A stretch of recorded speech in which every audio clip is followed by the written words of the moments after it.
Warning, the content on this video may be triggering to some people. Viewers' discretion is advised.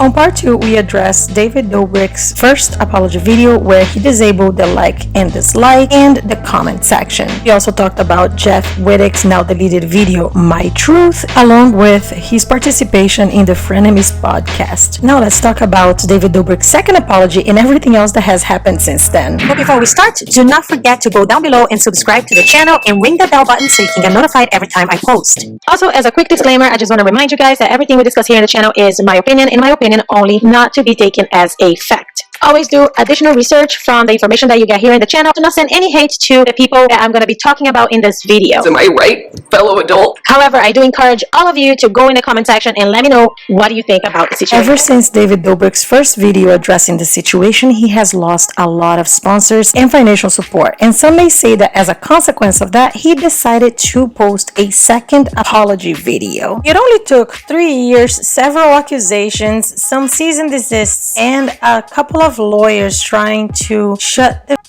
up, but here we are. Let's hear what he has to say. I've put myself in a lot of situations where I've needed to apologize for my past actions, and I've never done this correctly, and I've never done this respectfully. Never done it correctly and respectfully, or never done it at all? Because according to Scotty Sire's video, he actually don't address things. They haven't said anything because typically the Vlog Squad does not address rumors and lies and gossip. Although he was addressing this to Seth and Big Nick, it took the sponsors pulling out for David to take this situation seriously and not look at it as lies, gossip, and drama.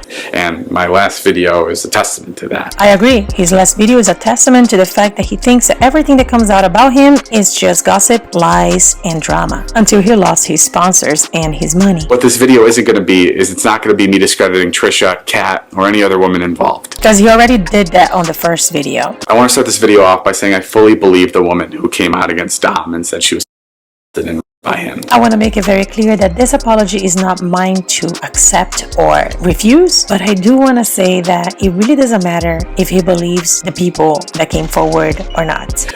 As was reported, the next day I got consent to post the video. Even though I got the consent to post that video, I should have never posted it. According to Hannah's recollection published in the Insider article, she gave that consent to Zygleitis and not directly to David Dobrik. David should have at the very least contacted Hannah himself, especially because the consent that he is claiming he got was given to Zygleitis the night of the event, and it's not even clear if she was under the influence when she gave it. When she later reached out a couple months later to take the video down, I immediately took it down. It's really shady to me how he's wording this. He's wording both the consent and the retrieval of the video as if he had direct contact with Hannah, when we all know that both those messages were sent to Zygleitis.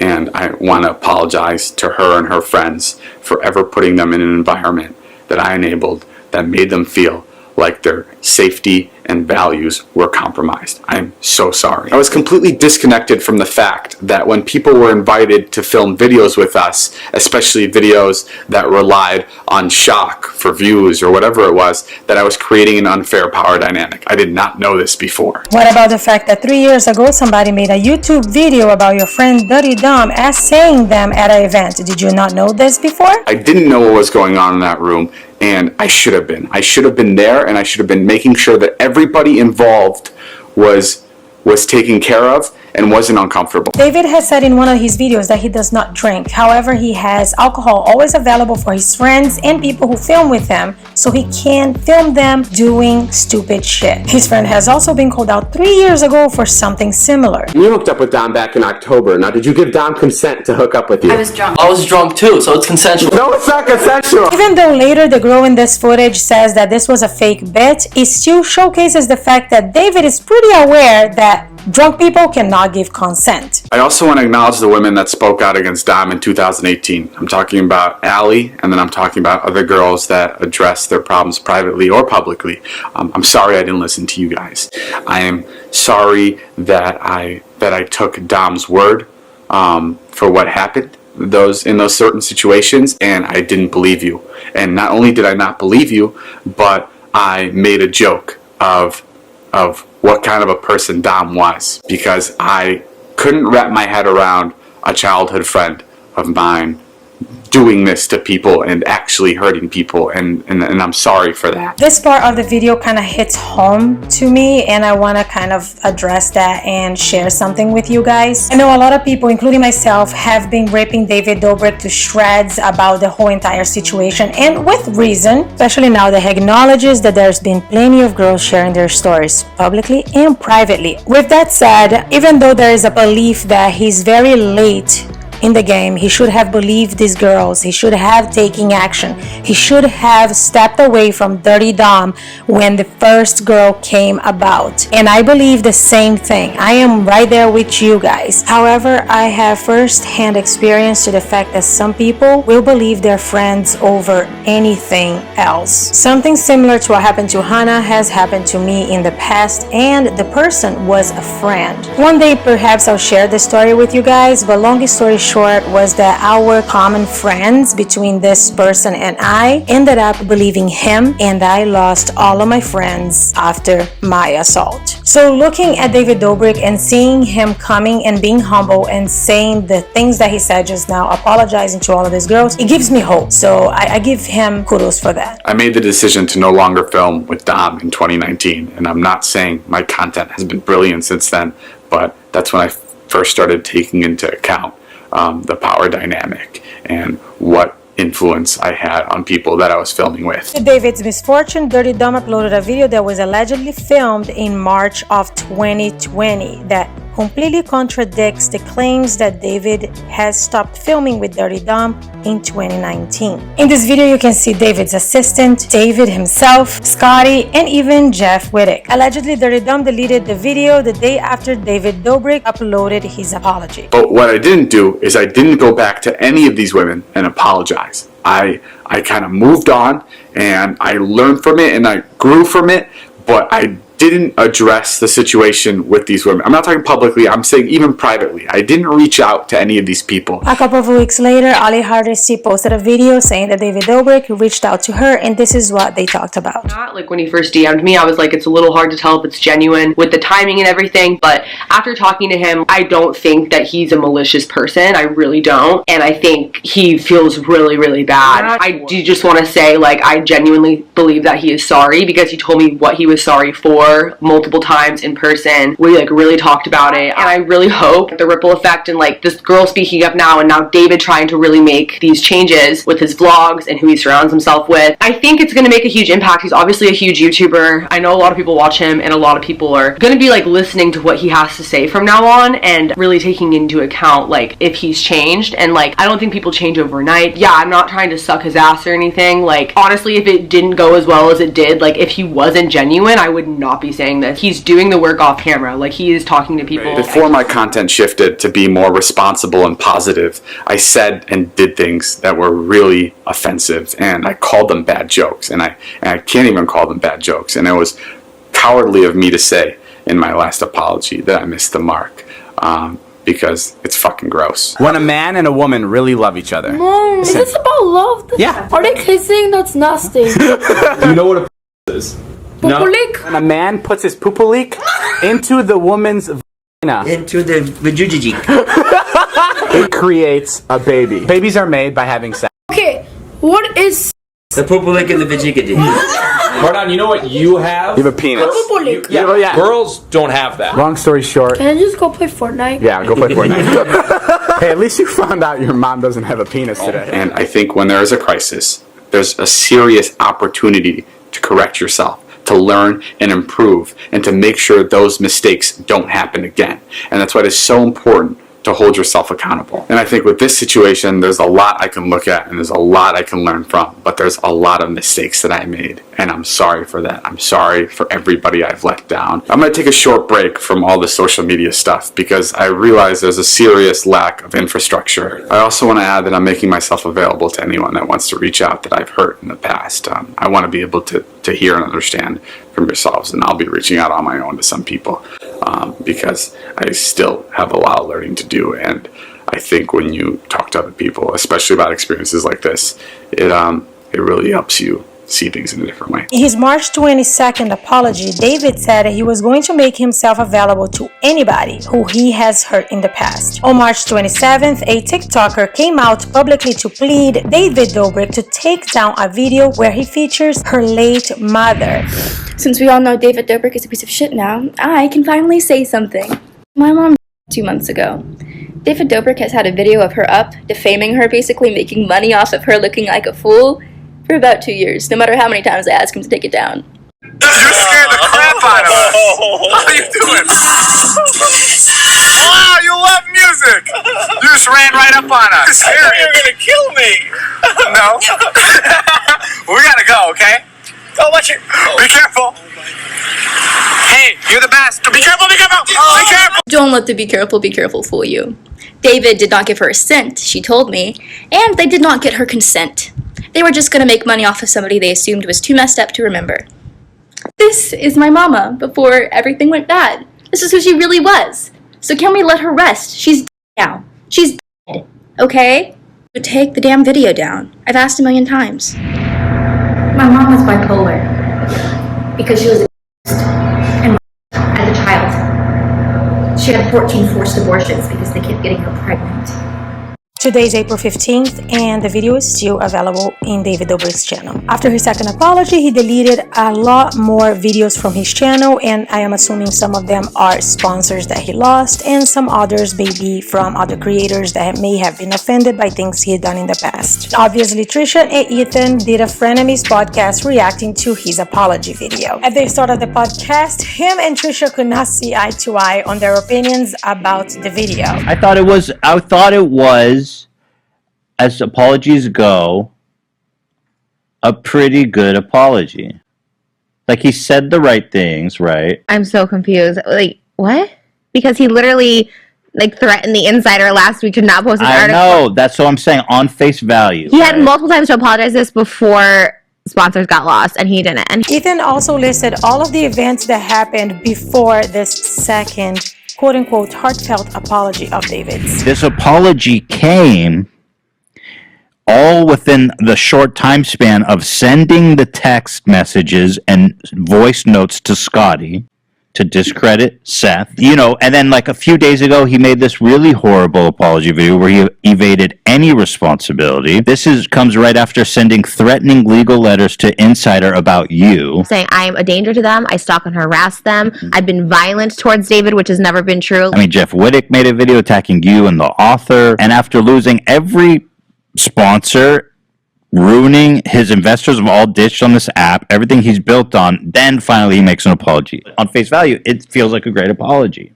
But in the context of everything that's happened, it's a very opportunistic time. They also compared David Dobrik's and Logan Paul's apologies. It makes me appreciate Logan's apology so much more now, because when all that went down, and by the way, what Logan was accused of is not even close to as bad as what David's accused of, because like you could be insensitive, you could be a douche, which was all the things he was doing, but he didn't commit like a crime. What David did was more heinous. Logan did this like effed up thing or whatever like that, but he went silent for a month, like did this whole like research documentary, talked to like survivors of, you know, like donating money, all this stuff. And David took like 2 days, a day after he lost his sponsor and his app. And he donated $1 million, Logan. They also addressed David Dobrik's assistant, Natalie Noel's statement that she left on Instagram when this all started happening. I've spent a lot of time thinking about the recent allegations, and because of the severity, it's taking me time to process. Like many of you, I'm upset and angry and do not condone the behavior detailed in the article or any misconduct for that matter. I want to make it clear that I acknowledge, hear, and support those who came forward, and I stand by the victims. Natalie, she edits all his videos with him. She knew about this. She did a statement the other day being like, I don't condone this. Bitch, you edit all his videos with him. Like, you sit there with him. When I had my issue with David, he's like, well, Natalie said it was okay to bring it up with her. Like, Natalie sits there and edits all this shit with him, so don't play innocent to that either. That's some bullshit. However, there was a comment that surfaced on Instagram saying, in defense of Natalie, she was hired in 2017. The video was posted in 2017. David was still editing his own videos at that time. David always states who edits the video video at the end of the credits. Her name was not in the video, which means Natalie did not edit the video. Since the original video has been deleted, I have no idea if that's true, but do with that information what you will. Obviously, after Trisha's comments, people were still not happy with Natalie's Instagram statement, so she posted another one a few days later. The last few weeks have been nothing short of challenging, especially for the women who have come forward. And while I was not there, I stand by my statement that I believe Hannah and the other women on what happened that night. As a woman, sister, daughter, as well as someone who knows that many women look up to me, I know I have a platform that can draw awareness to important causes and organizations that can protect and provide resources around.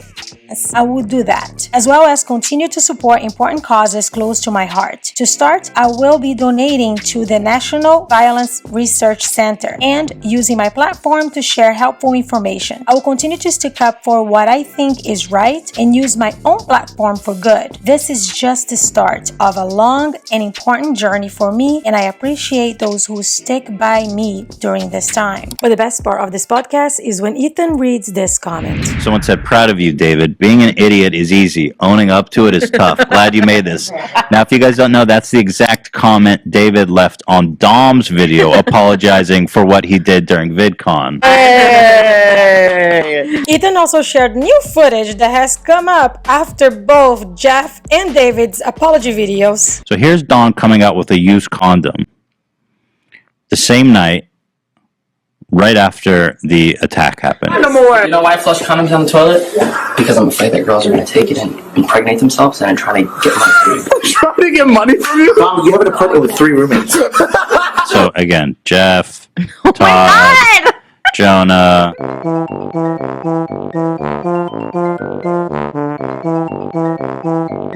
I mean, they're all proven liars at this point. I know this for a fact.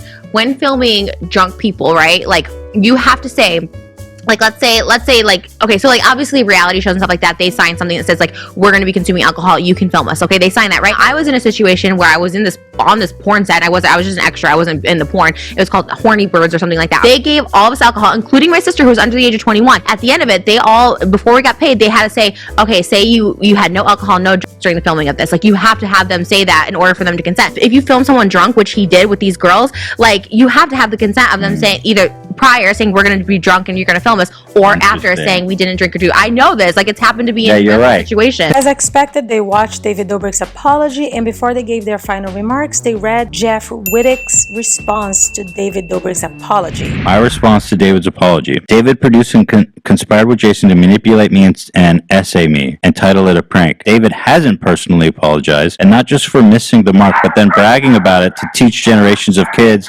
that his behavior was somehow all right, and even attempted to silence and discredit me. It truly is sickening.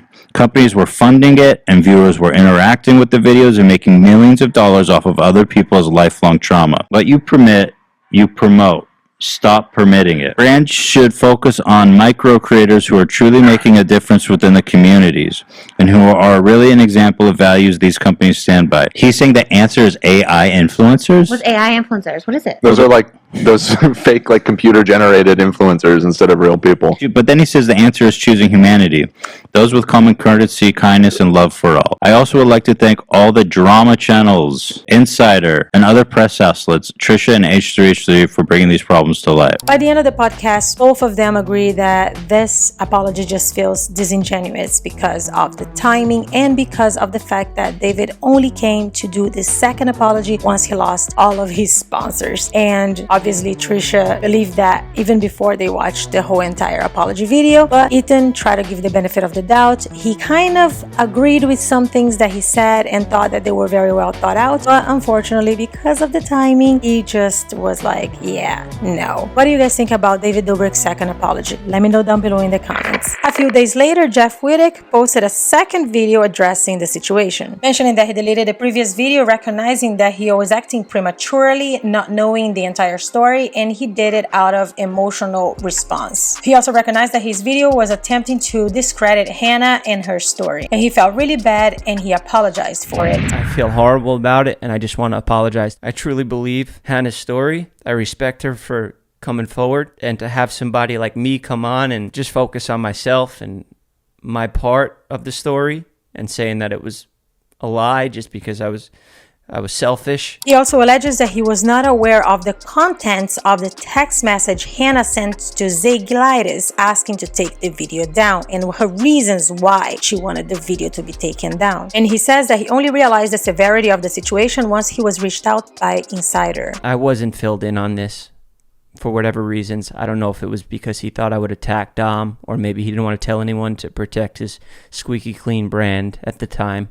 I don't know. There's no excuse for it. It's just not something you hide, and I wasn't told, and I was in the video, and I was acting in bits, and I stand by that. I was looking in a room, and I didn't witness anything, but something horrible did happen, and people knew about it, and they didn't tell me, and I didn't find out until the reporter reached out with this article. As we all know, when Jeff came to the Frenemies podcast, we found out that he didn't read the entire article, and in the second video, he gives his reasons why he didn't read the entire article himself. I see like a camera that's out of focus. I see complete blur out of my left eye, and it fucks up both my vision, so it's difficult for me to read, and I had the article read to me, and that's still no excuse. I could have had it read to me 30 times and got every detail right. He then admits he was completely wrong. He acted out of selfishness and emotional distress, and he encourages people to come forward if they have stories similar to Hannah's. If something like this happens, you need to speak about it. You need to tell people. You need to take action. Finally, towards the end of his video, he mentioned that he was always under the impression that Dirty Dom was just a character, that everybody played a character, and that now things have come to light. He doesn't stand with it, and he made this video to set the record straight. Because I have never followed the Vlog Squad, and I don't know how long Jeff Wittek has been with them, I can't not speculate if he knew or not about the situation with Ali Hardesty 3 years ago. I'll give him the benefit of the doubt for now. With that said, I am glad that he deleted the other video and made this new one. What do you think about the second apology video that Jeff Wittek posted online? Let me know down in the comments. As the scandal settles down and people moved on to the next scandal, I hope we don't forget what had just happened this past couple of months. I hope Dirty Dom gets the consequences for his actions sooner rather than later, and everyone in the Vlog Squad learns some type of lesson from all of this. Because as we all know, David Dobrik will be back. And if you think he only took advantage of his friends and some girls that showed up into his Vlog Squad filmings, you may be wrong, because in my opinion, his fame came out of being a misleading creator by not being completely transparent to the fact that he's not the one who buys the cars he donates, and taking advantage of his fans by allegedly making a huge profit on the $100,000 puzzle. The matter of the fact is, I always believed that all of these items he was giving to others came out of his pocket. In fact, the first time I heard about David Dobrik, I heard about him as some very eccentric, rich guy who decided to spend his money and make 4-minute videos while giving things to others. As I promised in the first part of the series, I want to address something that I find very shady about David Dobrik. All of these good things that he's done to people, although they are amazing, and I'm glad he had the chance to do them, to me, they were misleading, because he built his career on being a huge benefactor, where people like me believed that he was just some rich dude doing some good things when he was actually just being sponsored. Here's an example of something that I find very misleading about David Dobrik's and his benefactor actions. He gave an interview to Men's Health saying that the most money he ever spent was in a Lamborghini for his friend. I think the craziest money we've ever spent, like the most, would have been for Heath's Lamborghini. Heath is like the biggest fan of supercars. I partnered up with EA, Need for Speed, and we got him a brand new Lamborghini. And here's why I think he's so misleading, especially here. The question on this interview was the most amount of money he has ever spent for a video. He says it was for the Lamborghini. Then he proceeds to say he partnered up with EA Sports and they got the Lamborghini for his friend. However, according to an Insider article, the Lamborghini was gifted by EA Sports to Dobrik so he could give it to his friend. Even on the video, he mentions that the Lamborghini was given to him by EA. So why would he give an interview saying that that's the most amount of money he spent? In the same interview, he actually confirms that by saying that he does not have enough money to be giving away things and he uses sponsors. It's always partnered with a brand. I mean, I don't have much money out of my own pocket to give just because, you know, YouTube doesn't pay very well.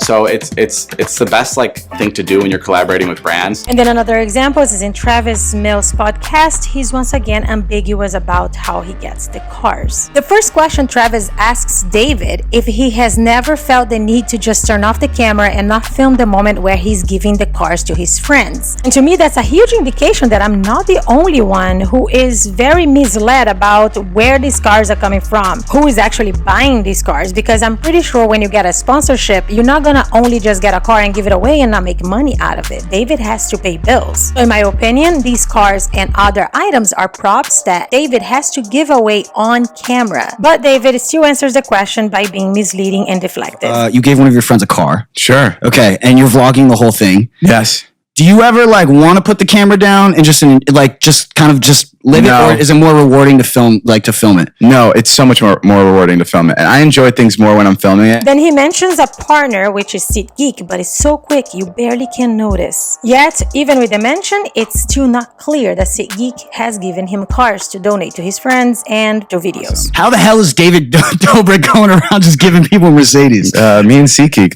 the best brand ever. No, it's I don't know. I'm really lucky. We gave away 7 cars this year. I was gonna say this isn't the first time you've done it. No, I bought 8 cars this year. So he says he bought 8 cars this year. This is so confusing. The channel The Creative Life Clips has a podcast interview with Ian from SeatGeek, and Ian explains in the interview how the sponsorship came to be and how it worked. This guy on my team, Jeremy, reached out to David and he wanted to partner with him. And David said, "Yep, I want to buy my best friend tickets to the World Series when the Cubs were in the World Series." I was like, okay, sounds cool. We get on the phone with David and his agent, and David said, "This is exactly how I want my ad to go." And I was like, well, no, we do it this way. And don't ever get on the phone with David Dobrik. Never do it, because he will sell you on, you'll give up everything. So I was like, by the end of the phone call, I'm like, fine, we'll do it your way. We're cool with it. And then I think we've done 15 videos with him so far. We've given away 12 cars, tuition, giving away so much stuff. Private jets, telling my boss we're buying cars. Our ticketing company is... And guys, not just cars. I mean, these are Teslas, a Ferrari. Teslas. We just got Natalie a blue Bronco. Oh, which is beautiful. No, there were 5 Mercedes. The interviewer asked Ian, how is the logistics of buying the cars? Are you guys going through the logistics of actually buying the car? Okay. David would love me to. Yeah. But you're just like, bro, we just got to cash a check and figure it out. Yeah. So if you guys want to watch the entire interview, I'm going to list the link down below. But it was very informative to know how SeatGeek came to be partners with David Dobrik and how the brand David Dobrik grew from just making videos into having all of these companies giving him stuff to give away in his videos. My point on bringing this up is the fact that people who do not know David Dobrik would at first glance think that he purchased these items and he gives them out because he's an awesome person. And I'm not saying he's a bad person because he's not purchasing them himself. I just think that out of principle, the fact that he's so ambiguous and not transparent about the fact that he gets these items from sponsors to make the videos. Obviously on his videos he has to disclose the information, and I saw the Lamborghini video and he did disclose. However, he goes to interviews such as Travis Mills and Men's Health and alludes to the fact that he's the one purchasing these items, which is very mischievous and doesn't sit well with me. Even though SeatGeek is a company that I understand wouldn't be going out there to be buying cars for a YouTuber to put on his videos, it did give David Dobrik a lot of room to be very misleading about who was actually paying for the cars. Before I move on to the last thing I want to talk about in this video, let me know down below in the comments if I was the only one that thought that David Dobrik was buying these cars out of pocket. Lastly, I want to talk about the $100,000 puzzle. It was announced by David Dobrik December 11, 2020. One of the most common comments I see is you guys asking me for money. So I finally figured out a way to get all of you guys money. I sound like a scam, but this isn't a scam. Listen, I made this puzzle. It's called the $100,000 puzzle by David Dobrik. That's me. So this is how it works. You get the puzzle, you start building it. It takes a while. How long? Like it takes a long time. You don't even have a cheat sheet to do it. And then when you're done, you take your camera on your phone, just like that, and then you scan it because it's a QR code. And look, now it'll load your prize, and you're going to 100% win, anywhere from 25 cents to $100,000. And I won 25 cents. You win and you win, but sometimes you don't win a lot. But this is it. It's fucking sick. I'm going to leave this link in my bio. Go get one for yourself. Go get one for a friend for Christmas, whatever. And do me a favor, record your reaction because you're going to win anywhere from 25 cents to $100,000. So yeah, all right. Good luck. I'll see you soon. A $30 500-piece puzzle of a QR code that once assembled, you can scan to go to a website where you're going to enter a code that comes with instructions to see how much you made. And there was a lot of controversy surrounding the puzzle. YouTuber Amanda from channel Swell Entertainment, which is a great YouTuber, by the way, you should check her out. In her video, she addressed the controversy surrounding the puzzle, as well as some sketchy things about the puzzle and some profits that David may have acquired through this puzzle. So people have been talking about the legality of the puzzle. Short answer, yes, the puzzle is completely legal. This is considered a sweepstakes. Obviously, like any giveaway, they have a rules section. Let's dive into them. So there's two ways to win anything from the David Dobrik puzzle giveaway. So the 100K puzzle giveaway has the entry via puzzle, where you obviously buy the $30 plus shipping puzzle, or the alternate entry by mail. The thing about entry by mail is that you won't get shipped a puzzle. You will be sent a QR code and the code that came inside the box, like what I got on the slip of paper. The mail-in option was never promoted, by the way. Another criticism was that there was no age requirement for this 100K giveaway. However, that is not true. You can be 3 years and older to do the puzzle, but if you want to collect any winnings, you have to be 18 or older or have your parents do it. Amanda also commented on the puzzle difficulty. First, let me tell you about my actual experience of building this goddamn horrible Satan's puzzle. A 5?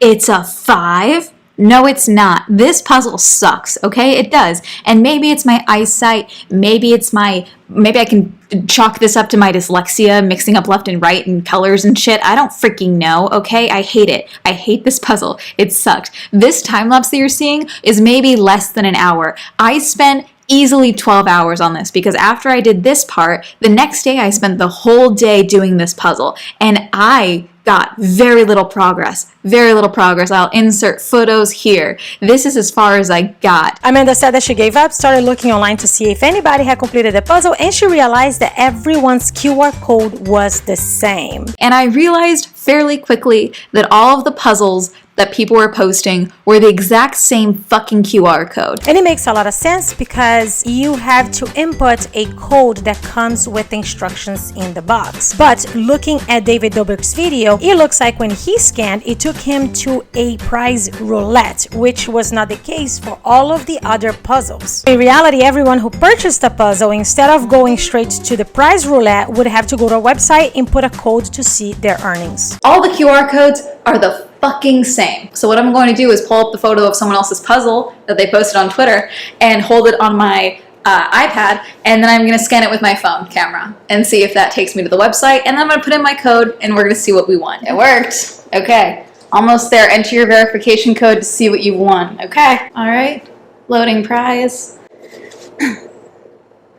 25 cents. So clearly, nobody needed to spend 10 plus hours trying to build that goddamn QR code puzzle because it was just the same for everyone. But the best part of Amanda's video is the fact that she exposes the payouts from the puzzles versus the profits of the puzzle sales. In the Instagram promotion that he did, he called it, "I want to give money away." And this is the way for me to give money away to all of you guys. Paying $30 to get 25 cents back isn't really you giving away money, David. It's just not. The total amount of payouts that the company ends up doing is going to be something like $250,000. He did a tweet saying that they already sold like 15,000 puzzles or something like that. So correction, because I'm also more sus now, because I remembered David tweeting this. However, when I went to go check to see if David had ever promoted the puzzles on his Twitter, I couldn't find this tweet. So I did a little digging. I saw that it was referenced in an article in Tube Filter. Tweet was, "We just sold 17,000 puzzles in the first hour. Ha ha ha, what?" However, I'm assuming people did the math and got upset because now the tweet's unavailable.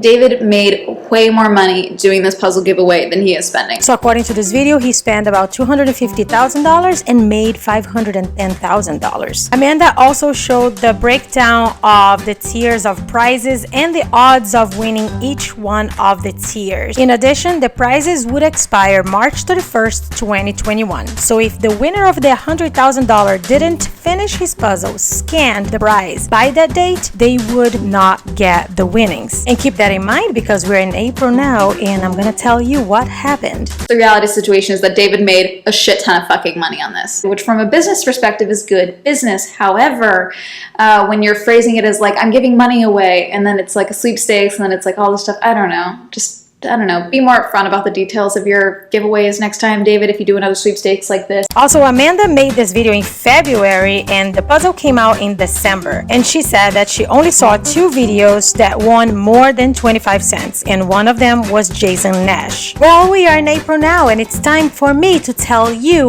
who won the $100,000 from the $100,000 puzzle. It's happening! On March 25th, the winner was announced. A New York teacher who thought she won $500. David Dobrik was not present to give her the check. Even though I'm very happy for the winner, the internet started raising a lot of red flags on this win. On March 1st, an email was sent out to everyone who bought a puzzle saying, hey there, just letting you know you have until March 31st to assemble your puzzle and collect your winnings. Tens of thousands have already won, but the $100,000 prize is still out there. After March 31st, you just have to wait for the next puzzle we do. Lastly, I can't wait to see who wins the $100,000. Share your videos with me as you piece your puzzles together and of course when you scan your codes to collect your money. On March 24th, another email was sent out saying, hi, March 31st is the last day to claim your winnings. That means it's time to finish your 100K puzzle, scan it and win your money. Good luck. And on the very next day, a video was uploaded into the puzzle's Instagram announcing the winner. One of the things that people pointed out about the video is the date of the check. It was dated for March 11th. And a lot of people got suspicious because if they already knew that there was a winner from the 11th of March, why would they have sent everyone an email on March 24th asking everybody to finish up their puzzles and scan up their codes and claiming their prizes? You may argue that even though they already knew she won, they wanted to just hurry everyone else up. However, some skeptics found the winner's TikTok where she posted on the 13th of March saying, let's see what happens. And that is definitely sus. Our $100,000 winner thinks that they're just winning $500. Hopefully we'll make someone's day. Actually won the $100,000. Wow, it's actually I'm not working real. Another huge red flag is at the beginning of the announcement of the winner, they mentioned that she was expecting to win $500. Allegedly, this is her TikTok putting in her code for the winnings. Instead of getting a dollar value for the prize, she gets a message advising her to wait a couple of days for somebody to reach out to her. And we can speculate whatever happened all day, but we will never really know for sure. Because as I already noticed by making this video, the trend of the lack of transparency on David Dobrik, not only between him and his sponsors, him and his vlog squad, and him and his fans. And it looks like Jeff Wittek is learning from David Dobrik as well. On his My Truth video, he mentions about his accident and how he wanted to keep his accident private. I had a couple eye surgeries. I wanted to keep that part of my life private, and that's why I wasn't on camera. He also, during the Frenemies podcast, refused to talk about his accident. Well, I was in a bad accident, so I've been recovering. Was that in Utah? Quarantine, stuff like that. Your eye was in Utah? Yeah, I don't really want to get into that. But it was a David bit, right? It was for a vlog? I don't want to get into any of that stuff. And then on his most recent second apology, he also talks about his eye and how he does not want to talk about it. I don't even have the courage to tell you guys what happened to me. So, and I'm supposed to be this tough guy, and I can't even tell you what happened to me because I'm scared of the criticism I would get in return. I don't know if I would be able to deal with it. There's no contracts, there's no NDAs, there's no lawsuits. I just don't know if I could take it because I know how I got hurt was stupid, and I'm embarrassed of it. He's indeed so embarrassed of it that he came out with a docuseries, and he uploaded an official trailer about 3 days ago. And in the description box it says this is the upcoming docuseries about the truth of Jeff Wittek's accident. It definitely feels like self-promotion because he's been talking about that at every chance he gets. So when I saw that preview, I was not surprised. And obviously when I uploaded my video, he uploaded his video, so here we are, adding more to this video. This is a 13-minute video and I have no idea why it has 3 episodes. According to his pinned comment on the preview, he says that if he released the whole video, it would be taken down by YouTube because of graphic content. My honest opinion on this is that if he released the whole thing and any parts of the video would be limited ads because of graphic content, his entire expensive documentary would make very little money. But divided into 3 parts, maybe the one part that gets limited ads will not make that much money, but he will still make a lot of money of the other 2 parts, building up the hype episode by episode, getting more and more views, having 3 distinct videos where nobody's just gonna watch one of them, so guaranteeing that the viewers will watch all 3. Finally, that's the main reason why he did not want to talk about the accidents to anyone while the scandal was happening, because Trisha said that there was a possibility that he was in Utah with David Dobrik and the Vlog Squad doing something called